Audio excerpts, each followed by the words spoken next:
So you think being a self-published author makes you independent? Well, we got news for you.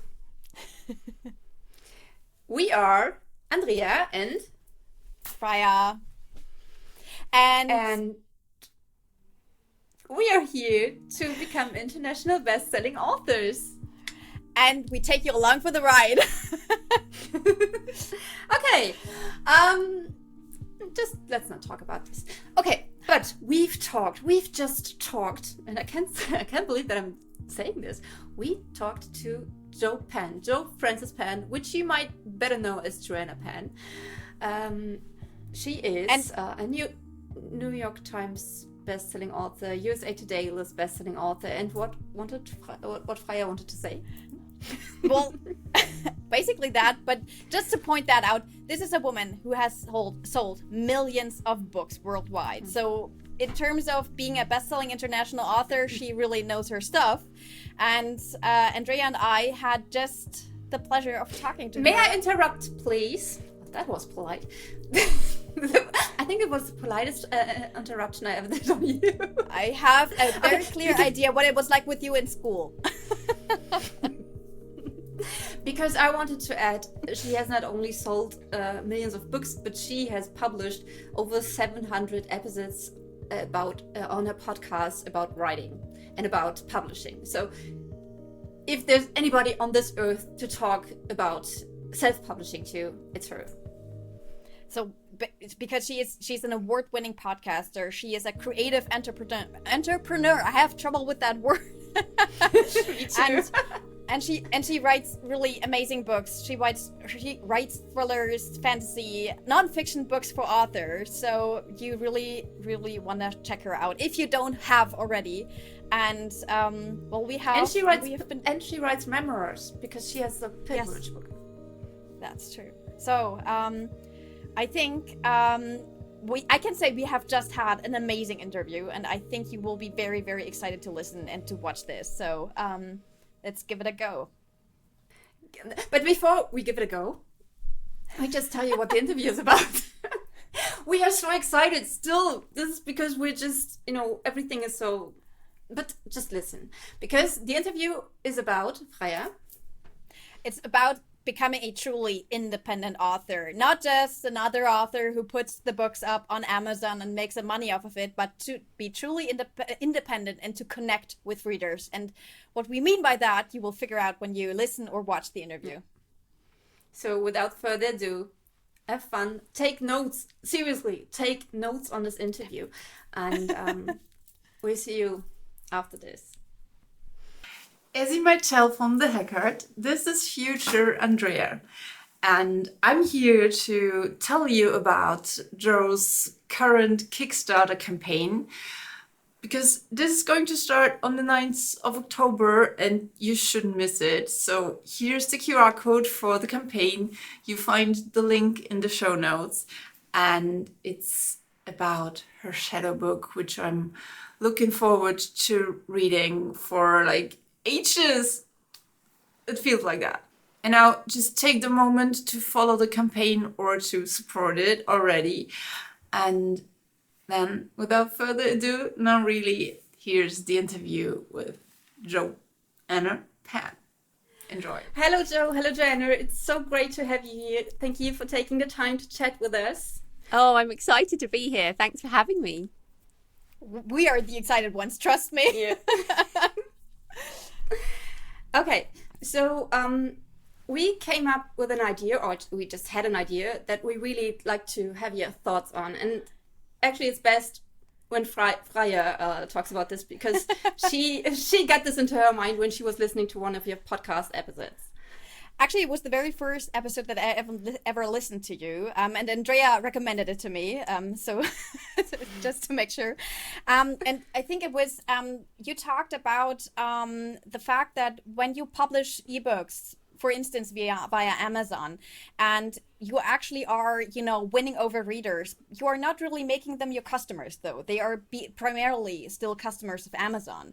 And this kind of really stuck with me, and I was wondering, does this mean that we call ourselves independent authors, but still we are actually publishing house authors just for Amazon?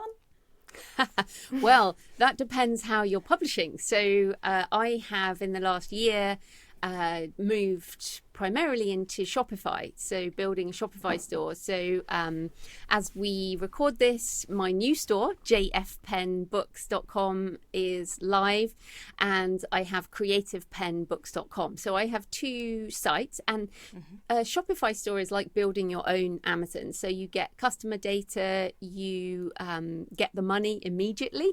And as you both know, you don't get the money immediately from anywhere else. Exactly. So, yeah. And then you're responsible for the delivery, but we can use services like BookVault and Lulu for print and BookFunnel for ebooks and audiobooks. So, and this to me is what makes me feel like an independent author, is that I am truly independent in that way. However, I also still publish on all of the stores. So I publish on Amazon, on Kobo, I'm on the Tolino in Germany. I'm on all the audio platforms. So I guess you call that a wide author. I always have been. So I've never been exclusive to Amazon for my work. Some authors choose to do this, and that's fine as long as you're building an email list and you are ready to pivot if something changes. Because you're right, when we say independent author, you might be in control of your books, but if you're not in control of the relationship with readers, and then let's just say Amazon disappears, I mean, you never know. Yeah. Things happen, and then what do you do then? How can you still be an author? So if you want to, and of course Germany, the German platform is younger, let's say not as mature as the US and the UK and the English language stores. So you've probably got longer before it becomes a very saturated market, but you're probably also aware how saturated the English language market is. So you can see the future for what's going to happen with the German stores at some point. So my recommendation is to at least build your email list, and then if you're looking a couple of years ahead, maybe for Germany, I don't know, who knows, but I'm certainly building that for myself now. Okay. So are you building this for your international books as well? Because in Germany, I do use Shopify as well. Thank you for the recommendation. Which he has transferred to me, by the way. I was using WooCommerce before, and well, let's not talk about it. But the thing is, we don't have BookVault and we don't have Lulu. And on the London Book Fair, I was asking BookVault whether they would come to Germany, I think, and they didn't really say something about it. So we do not have the opportunity to use print-on-demand services to along with Shopify. So how do you do that with your international books? I sell from BookVault to Germany. So they ship around the world. They do. That's the greatest news ever, just of now. Okay. The problem for if your primary market is Germany, you're going to have to, because of Brexit, you're going to have to pay the import duty, or the customer will have to pay import duty. So it makes it more expensive for the customer. I mean, they certainly ship around. I mean, I can't answer for their business, but I think that would probably be the issue for you. But I can't see any reason why you couldn't set that up. However, I would expect that there is another store, another option in Germany. I mean, there's a lot of German merchants on Shopify. And I think this is a big thing around what we have to consider is when we are, it's the two heads, the author, and we're primarily authors and we do all the author thing. And then as a business person, I guess you have to think that you're not an author, you're just a business person. So what I've been doing is actually trying to learn from people who have Shopify stores for shoes or clothes or other products, jewelry, because they're in Germany and they're selling products. So, and instead of thinking print on demand, think drop shipping. And so again, I don't know what the language is in German, but you're essentially becoming an e-commerce store rather than an author selling books. So I would suggest that you actually start again with thinking about this and think, okay, what are some of the stores, the German Shopify stores, and what are they doing, and what services are they using? Because you might find that there is someone or there's another author, for example, a non-fiction author, or in the US, poetry authors who are making tons of money, but they're using completely different ecosystem than we use as the sort of primarily Amazon focused authors. And to be honest, for the last 15 years we have focused on selling primarily on Amazon. So this is a big shift. Yeah, it is. Oh, the other thing I would do is contact, I mean, Lulu is a much bigger company than BookVault, but you could contact them and say, look, Lulu, what is your option? What are your options for us? What can we do? And amongst the German authors, start asking all the German authors to ask Lulu or ask BookVault what can happen. That's a great idea, actually. That's a great idea. Because when you have like a great demand, for instance, and multiple authors, then they maybe see this as a business opportunity and not just a nuisance. Exactly. And in fact, a number of years ago now, when I was like, we need to do large print, the author community needs to do large print for accessibility reasons. Vellum at the time, they didn't offer large print stuff. No one was really doing formatting for large print. And because I started talking about it on the podcast, a whole load of authors were like emailing going, no, I need large print. I need large print. And now a lot of people are doing large print as standard, as part of accessibility reasons. So I think that would probably be the way. I mean, you have a really a big community of German indie authors. So I would, however you do that, kind of club together and start talking about this. The other thing though is right now, people are doing really well in German in KU, and the money is good. So I mean, it may be that you have a couple more years and the noise will grow and grow, especially as this is a new thing in the English language market, really. It's only in the last year or so that people have started doing Shopify for books. So, yeah, you'd be early if you did this now. So you never know. Wait 6 months and things will start changing. Yeah, and being early. Yeah. Being early has never been terrible, right? So sometimes. I don't know. It has been. For example, for me, I first self-published in the German market in 2014. Okay. Yeah, and that was really early. It was a failure. It was an epic failure. I got a book deal at the time with a very early German ebook publisher, and didn't work. So my German translation experience in 2014 was an absolute failure. I ended up paying for things and in the end I unpublished those books. 3 years later, 2017, 2018 was kind of when people started to publish more into the German market because the readership was there. So that's an example of me being early and failing. And yeah, so that can certainly. Another thing is with audio, I jumped into audio as soon as it was available, again around 2014, when ACX was the only option, and I signed deals over those first couple of years, which means I still don't have control of those audiobooks. So this is what you have to think is being early can be a problem because you're out of pocket and you need to. I should have waited, but I didn't, took my books down and all of that. So, and I haven't gone back into German for fiction because, I don't have the bandwidth. I'm doing other things. But yes, so being early can be dangerous. But equally, I'm usually early, so I can't help it. But speaking of dangers, that's basically a nice transition to the next question that we would like to bring to you, basically.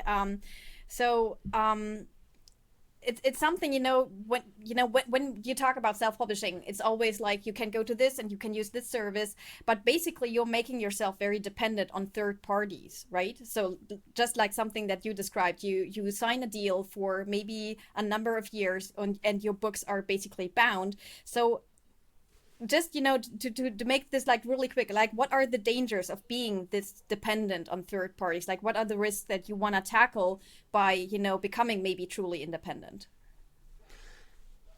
Well, this is why I've never gone with just one provider. I've always had multiple streams of income, always.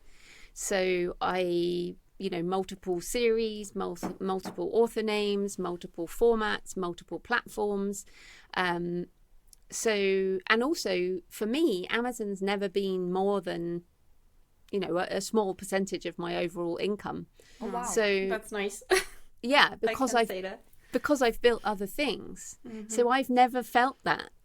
Okay. And the thing is, if no, I think possibly around 5 or 6 years ago, they might have got up to 60%. And I was like, I am not happy with that. And I worked very hard to bring down the percentage dependency. Oh, I love that. Yeah. So what you have to do is, and of course, this is very important to me. So again, you're younger than me, but back in 2008. Not that much, actually. Well, 2008, the global financial crisis, I was laid off, and I still remember it. So I was very well paid, and we were all laid off on one day. They just handed out these bits of paper and we were all laid off. Wow. And I went home to Jonathan, my husband, and I was like, that was the only company paying me. That I had one stream of income, and it was my job. And at the time, we didn't have investments, we didn't have anything else. And that was the day I was like, that is never happening to me again. So I will not let one company own 100% of my income streams. So if you're feeling this way as an author, if a financial crisis happens and Amazon says, right, that's enough publishing, we don't want to deal with authors anymore, which, let's face it, could happen, then you say, oh, do you know what, that's a bit of a blow, but I can just ramp up this other thing. And that's why, like I said, I've been selling direct for a long time, but it might be that you have other opportunities. You can do services, you can do consulting, you can do courses, you can do teaching your craft. Even I looked at both of your websites. You have lovely websites. I looked at your Instagram channels and I was like, oh, I need to be better at Instagram. So it's like in a pinch, if your book sales went, what else could you do to make money? For most authors, it is a day job. So it's not even an issue, but there are always ups and downs in the market.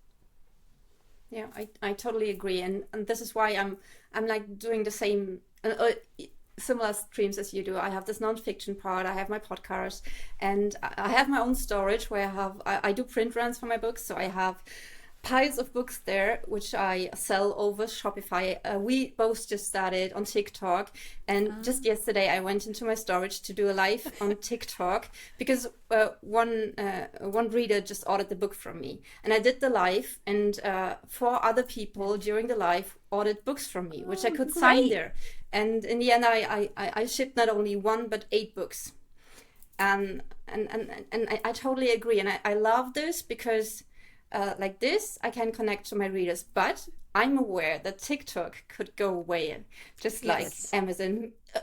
Probably, it's more likely to go away within the next years. But I think this is important, and that's what you said. When you go exclusive on Amazon, you have to pick up these readers. You have to build your mailing list, and this is why I love TikTok, because when people order books from me directly, I have their email addresses. Yeah, I have their contacts.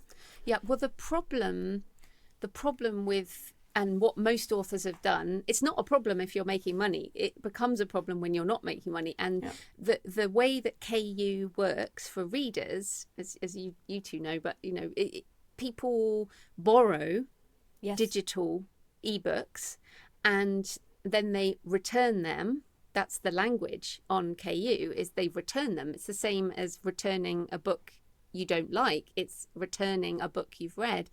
And so we're training them, and they feel like it's free. They feel like, oh, I've paid this monthly thing.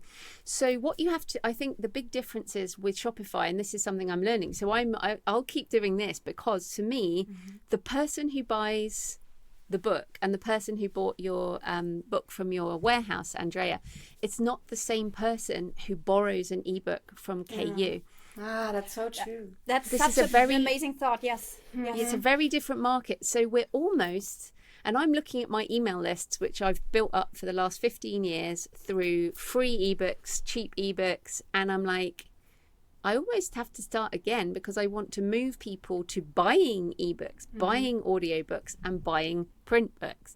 And that's the type of reader we want to connect with, not the person who borrows from KU. Now, there's nothing wrong with the person who borrows from KU or the library or however else. We're not saying there's a quality issue. What we're saying is, if our email list is full of people who borrow ebooks, then they're not going to buy our products directly from us.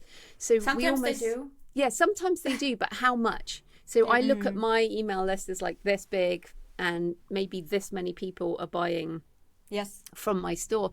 So it is a challenge. It's like, oh, I might have to start again that way.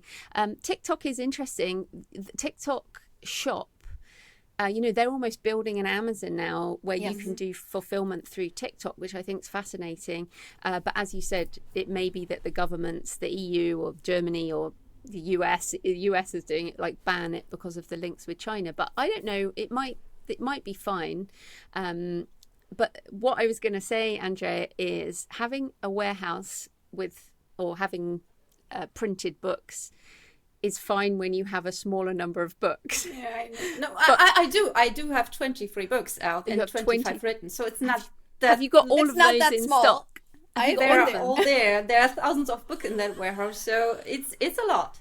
Wow. But I know the problem. I was just talking to Freya because she wants to print out her hardcover books, and I was like, I'd really like to have hardcover books there as well. And then I was like, oh no, now I need to let be printed 23 books into hardcovers, and then I was just calculating, the amount of money. It's too. I mean, this is a decision I made like 20 years ago. Really, I had a scuba diving business in New Zealand, and I was like, I am never running a physical business again. So I made that decision early, and I completely get why you're doing that, but for me, it's all about freedom. It's all about, you can buy hardbacks and large print and all the print stuff. I'm going to get into mugs and calendars and like all these other merchandise, and every single thing will be drop shipped.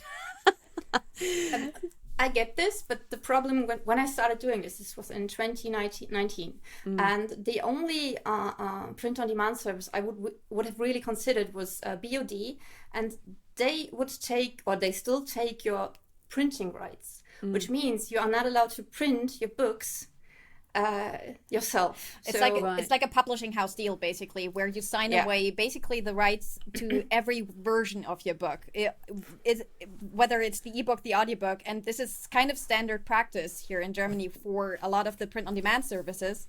So it's not really making you independent. It feels like, they even take your audiobook rights. And I wanted to have, I don't know if you can see that, but I wanted to print out really nice books, because they have this UV foil, and they have flaps, and they have colored so they're pages. Really nice. And no, I completely get it. It's just a case of what do you want your business to be, I guess. The other thing, again, I mean, within the EU area, so what if you printed books in or got a drop shipper in Italy or Spain, outside of Germany? Like, it doesn't have to be the UK, because then there's the Brexit issue. But within the EU, like printing it somewhere else and shipping it from Spain. Like in Spain, the 20 Books Seville conference that I went to, there were lots of Spanish authors selling direct.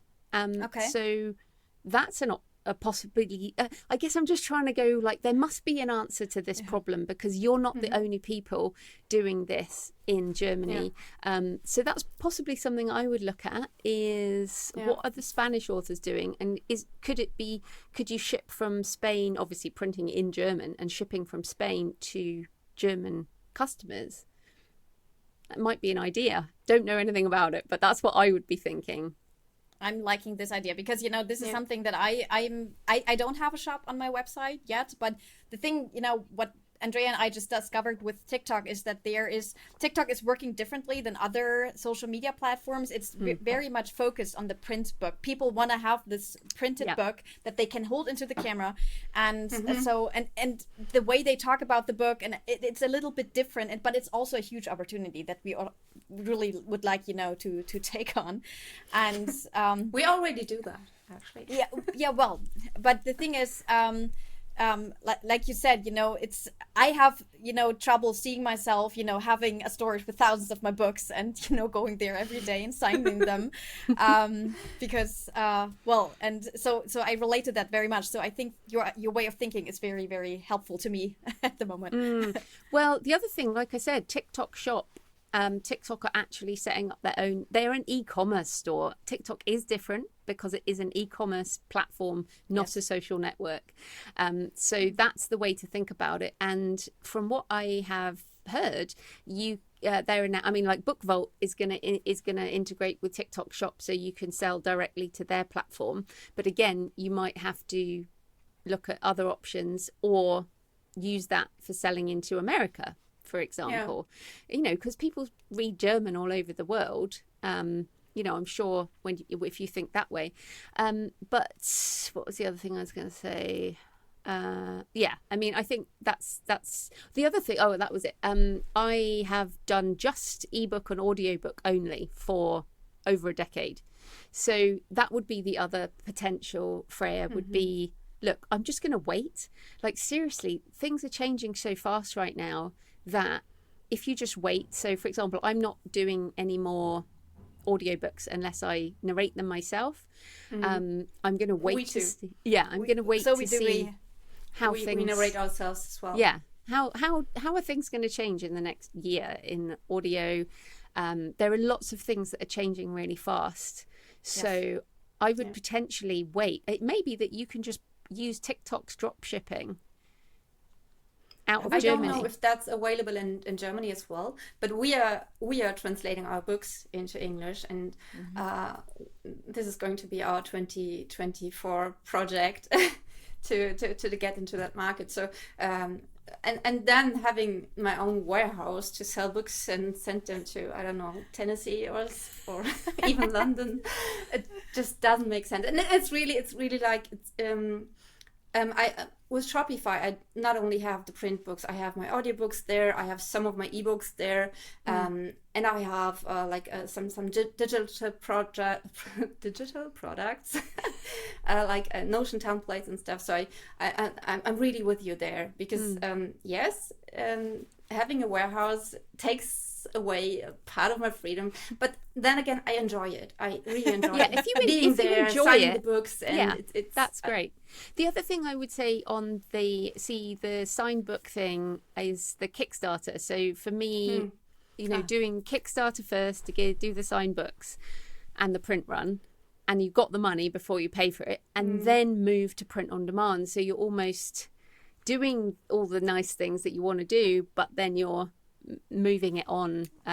So yeah, I think you're right though. If you enjoy it, carry on doing it. It's just if you get to a point where you're like, do you know what, I'm not enjoying this anymore, or I want to do other things, then think about how else you could do it. So for my next book, I will do a Kickstarter, and then it will go on Shopify, and then it will go wide. I see. And I'm going and already decided to copy this, because I have a book coming out in a few months from now, probably. It's done already, but I wanted to do this on Kickstarter ever since I heard you doing the pilgrimage book on Kickstarter, and I'm really excited about this. And I think this is amazing, because it's like the directest thing you can do. Like, yes. finding new readers and finding passionate readers, hopefully. But I have no idea how this is going to work out in Germany. Yeah, but because this is the interesting thing about Kickstarter, I think you dive into that into the podcast, that there's a different economic system on Kickstarter because people are not just buying a book and that's the deal. They are really connecting with you, and which is the beauty of it. But it's also gonna be interesting whether in Germany that if there's a hunger for this, if there are people who really wanna, have this kind of connection with authors. We don't know yet, so this is gonna be interesting. Yeah, but I mean, I think just de-risk it entirely and make it, I don't know, 500 euros as your goal. Like, don't put a big goal, have a really small goal, and then if you sell, or even 100 euros or whatever it is, and make it so that you've got enough fans to buy the book. And then like the fiction authors who are doing it in English, they're building up. So some people literally, they make $200 on their first fiction Kickstarter, and then the next one maybe they make $500, and then the next one maybe they make $2,500. And so what they're doing is just starting really small and growing the audience. And also you have to, this is what I was saying before about what kind of readers you have. It's training. You have to retrain your readers. A lot of people said to me, oh, well, why can't I get, on the video, the Pilgrimage hardback, that's not on Amazon unless it's being sold secondhand. That's only from my store. There is a black and white version paperback on Amazon, and the ebook and the audiobook are there. But people email me all the time saying, why can't I get the hardback on Amazon? I'm like, well, it's not there. You have to buy it from me. And that's like a retraining them. And I explain, I say, look, the quality is higher, you're getting it from me, an independent author, and my independent printer, but there's a lot of education that we have to do because we've spent so long directing people to an Amazon link. I know. And but that's what I'm doing right now. I have a lot of beta readers for my books, so a lot of my subscribers, mailing list subscribers, have already read the book I'm going to publish on Kickstarter, and I have sent it, the ebook, to BookTokers, so book bloggers on TikTok. And I really want to engage them there. I really want them to talk about the book as soon as I'm starting the campaign, or a little bit earlier, so that I have hopefully a little bit of traffic there and people being interested. And I was thinking about doing it 2 months before Christmas, so I can, October-ish. I might do another one at the same time. But remember, the biggest thing with the Kickstarter is to put up the pre-launch page as soon as possible. Okay. So sometime in the next month, get that pre-launch page up, because then if people start talking about it, they can go and notify. And what a lot of people told me is that the more people you get on that pre-launch, they all get emailed as soon as you go live, and you have to press a go live button, and then they all get emailed, and I funded within 10 minutes because of those people. But you remember I changed my goal. My goal was originally £5,000, and I changed it to £1,000 because I was so worried. So I would, if it was, I mean, I haven't done fiction yet, maybe next year, because it's such a big deal. But it'll be interesting to see what this next one is. And I've learned a lot since the last one, and I've heard people, they say you have to, if you want to do a bigger Kickstarter, you have to plan it like a whole project. And if you want to do €100,000, that's going to take you a lot more planning than if just getting €500. I know, but €100,000. I mean, I couldn't do that in just selling hardcover books. Exactly. Right now. But even if you look at what Brandon Sanderson did, his first Kickstarter was around 6 million, and his second was 43 million. Oh, for books. Yes, books. Have you not seen this? Look up Brandon Sanderson on Kickstarter. He's now famous. Yeah, the biggest Kickstarter project of all time. I think actually if you type in Kickstarter author on Google, I think it's like one of the first results, and then you have multiple articles about him. Yeah. Exactly. Okay. Yeah, because I mean, all the publishers went, "What the hell?" Yeah. But he actually had to employ a staff of something like 40 people. So this is the other thing. I mean, he basically has a bigger publishing company than most smaller publishing companies. That's amazing. But yeah, so I think that. But what we're talking about here, I mean, if people listening and they're like, "But I just have an ebook on Amazon," I mean, that's where you start. But what we're talking about is, for me, it's like I've done 15 years with the old model, and I'm looking to my next 15 years in the new model, which will be primarily digital first, direct first publishing, followed by wide publishing. That's basically how I'll do it. But for many people, I mean, that is really running a business, and you two run businesses, but most authors don't run businesses. So And they don't want to. And they don't want to. So this is what's going to happen. I feel like the number of authors who are going to transition to the direct first model are much, much smaller than the number of authors who are just putting ebooks into KU. And that's good for us. It is I know, good, yeah. but on the other hand, it would be nice if it were more, because then more readers would be, well, can I buy your ebook on Amazon or on one of the other pages? I don't want to buy it directly from you because, as you said, we have to train readers, and the more authors that are doing this, the more readers are trained like this. But I think at the end, for the customer, I think it doesn't really make a difference whether, he's spending money, a certain amount of money, whether he, like for him, I feel like this could be something that you could actually really market. Like, you can give this to me, an independent author, and not Amazon. That is not, like the most popular company in the world, let's face it. Well, I think in Germany you've got a better chance like this. I mean, the problem is that people can get their ebooks from Tolino, right? Or they can get their ebooks from Kobo. Yes. You're not so sewn up with Amazon in Germany than we are in the US and the UK. Okay. It's all sewn up. I mean, it's not entirely. Obviously, Kobo, Apple, Google, they have some share of the market, but it's much in Germany. I think it's much more balanced. Well, though, I think Andrea and we both made the experience. We both tried to publish wide with our ebooks, and we just had to realize we are not really reaching people. So for me, I first published wide my ebooks, and then once I switched to Amazon, it was like entering a new world. For all of a sudden, I made money with my ebooks, and I didn't before. And so I think we might be moving into this direction that Amazon is also like very intertwined in the book market, and is really having this monopoly basically. But for ebooks only. So I also know authors who are now, some authors just sell paperbacks and audio direct. And they put their ebooks in KU, so that's fine as well.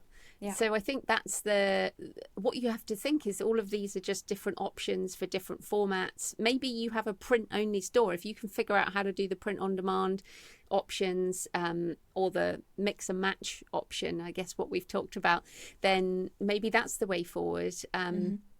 But yeah, so if you're making money, the other thing I would say is if you're an author who's making really good money in KU, then for sure make the most of it. But what you need to do is take a proportion of that money and put it somewhere else. So obviously this is not a finance podcast. I'm not a financial advisor, but look at investing somewhere else. So not all of your income is sewn up with books and publishing.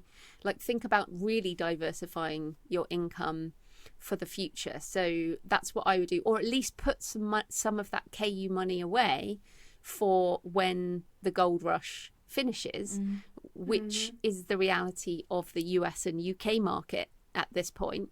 Is the gold rush is over, and now we're moving in a mature market. You're still in the gold rush in Germany. Okay. Yeah. We're kind of on the way out, I guess, but but it's something. It's a very clear thought, to keep in the head, I think. Yeah. I mean, and a lot of people are now looking at Italy, Spain, France, hoping that the gold rush might arrive. But it's interesting. Yeah. Certainly France has always legislated against Amazon. Yes. So who knows? But a lot of us didn't think the German market would take off digitally, because certainly when in 2014 when I was publishing and everyone was like, no, we're very literary, we like physical books, we're not Yes. going to read digitally, this will never happen in Germany. Exactly. And yeah. then of That course sounds so German. yeah, within 3 to 4 years it all changed. And my problem was I was too early in that market.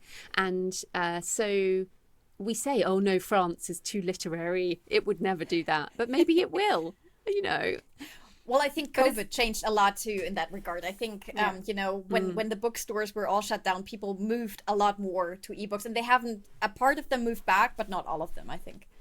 But it's interesting because German authors always tell me, those who are starting out just now or within the past few years, and they are always like, well, I wish I would have started in 2012 when KDP went to, yeah, exactly. And yeah, there's always pros and cons, but I mean, there was no digital audio back then. There was hardly any way to market. Yes.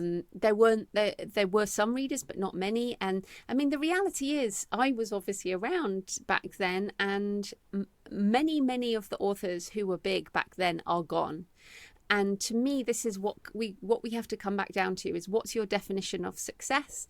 And if you want this to be a long-term business, then build a long-term business. And that has to be sustainable production. So I've never done rapid release. I've never written to market. And there's nothing wrong with those things. But a lot of the people who have disappeared, like, went really, really hard, and then they burned out, and then they left because being an author was no longer fun. So this would be my main recommendation is this has to be a good life. Andrea, like you said, you like going to the warehouse and signing books and sending it. Like, we have to enjoy what we do. Otherwise, what is the point? Go get a better paying job. yes, Exactly. yes. And I loved what you said in one of your last podcasts about writing to market is going to be the first. These are going to be the first books who may be substituted by AI. And For sure. That's but you don't write to market, Freya. Yeah, I know I don't, but I don't. It's just a terrifying thought, though. You know. Yeah, but because they're so predictable, because Yeah. they just have this clear structure, which is fine, which is great. I wish I would. I wish I could write like that, but I just don't. No, I can't either. No, even though you're plotting. Yeah, I mean, I think that I obviously agree. I think that, I mean, here's something to throw out there. AI translation is also getting better. So within, we know. Yeah, we definitely know. I just got feedback from ARC readers to whom I sent. I did translate 2 books by with DeepL, and then I edited them myself, and then I sent them to an editor, and people didn't recognize that they were translated. Right. Okay. Well, see, this is the thing. So here's another possible disruption, which is, I think, I mean, you know, when you travel, you can use Google Lens, right? And you can hold your phone over things and it will translate it. So in my mind, in the future, there would just be apps that auto-translate things, and again, there will be literary works and poetry, and some of our books won't be appropriate for immediate translation, but many of them will be. So that's another reason I'm not doing translation anymore, is because within the next few years things may be quite different all over again. And so someone in Germany could just pick up an app on the App Store and read all of my fiction in German. So that's something an interesting thought as well. That's an interesting thought. But then again, joining the English market now, and because I actually wanted to publish my first book in the English market quite soon, but I really want to build my author platform first. I really want to have like my mailing list and people following me and stuff. And I think when you have that in the English market and AI starts translating your books just on the reader, just on the go, basically, then having a platform still makes sense, doesn't it? Yes. Well, this is the superpower. It is all going to be all about your relationship with the reader. So you know, I can be like, I'm Joe, this is me with my book, and you want to buy this from me. I'm a person, and that's how we're gonna sell books because it's pretty indistinguishable otherwise who's a real author already. So yeah, and also this is another marketing technique for selling direct is because I'm scammed and plagiarized and people publish under my name on Amazon all the time. Yeah, all the time. You can buy, like, you might buy one of my books and it won't, they will have used my covers, my name, and it's not even my books, or it is my book and they've just plagiarized the whole thing. Wow. So, and Amazon's not really controlling that. So yes. I mean, they do if you report it, but it's like bat the rat, whatever you call it. You know, it pops up and you have to bash it down again. So this is another kind of marketing angle is, look, if you buy from my store, then it is my real book. It's not plagiarized. It's not pirated. It is my book. So I think that trust is going to become very, very important as technology improves. Like a currency of its own. Yes, and eventually we're going to get some provenance things. I think they'll be on blockchain. Some people think there are other things, but there will be provenance that we can prove things, but that's not around yet. So yeah, I think trust and building your platform, you're right, and the email list. And if you can do that in more than one language, you're amazing. Of course we are. Yeah, I mean, that's another reason I gave up with Germany. I just didn't want to build another. I just couldn't do that. Plus, it like, you know, it's very localized.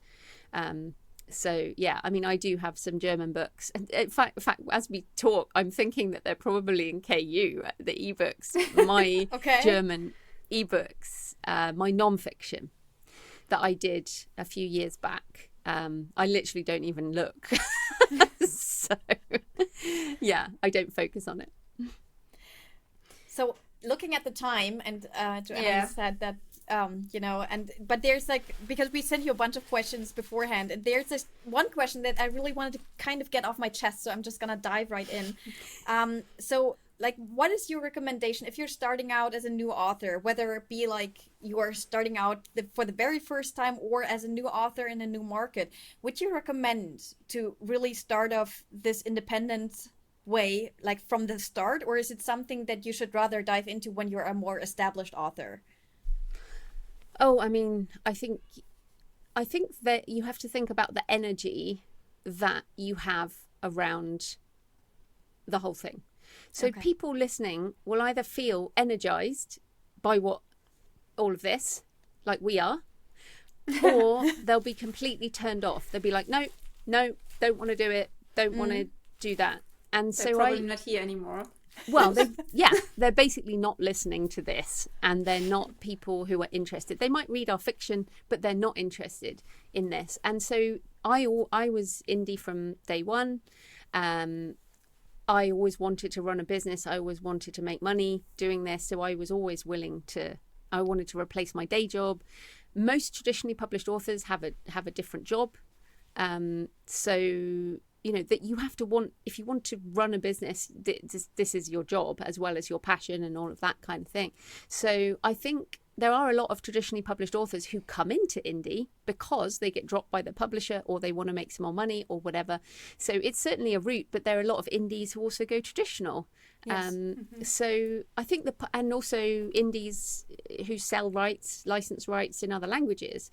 So, you know, that's kind of the way I think I don't think there is an answer anymore. It has to be the person, each individual person has to like really look at themselves and feel the energy around stuff. And if you hate the idea of doing anything businessy, then go traditional. Yeah.